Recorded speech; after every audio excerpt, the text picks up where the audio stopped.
This is Taylor Seville's Magic Binding Maker, and I'm going to show you how it works.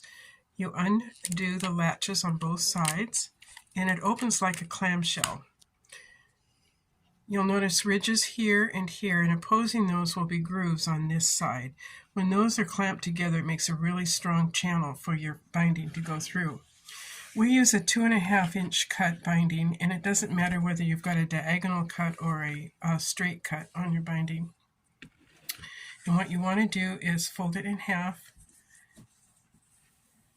give it a really good finger press, and then insert it from the back to the front. And I like to have my fold at the back ridge. That way I can keep my eye on how this is doing, making sure that the strip stays even.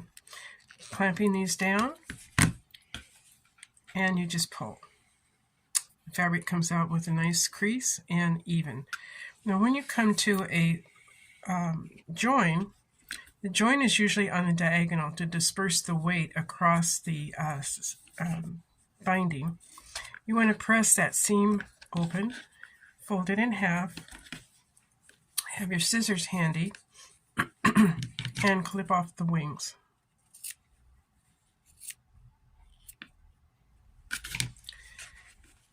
Then you're just going to continue to pull.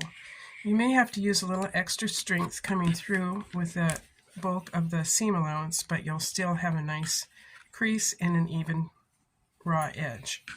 Now, if for some reason you should get off and your strip is starting to look like this, just pull it back a little bit. We aren't off here, but should that happen, pull it back out, get yourself evened up again, and then begin to pull. And there you have it. Now, I also recommend that at the when you get done with your binding, and we have a short binding here, you may have up to 8 yards of binding because of the if you're doing a large quilt. You're going to insert the binding in this slot right here, and then just wrap. This is really nice because it keeps your binding neat and tidy, and it keeps your fold right where it should be.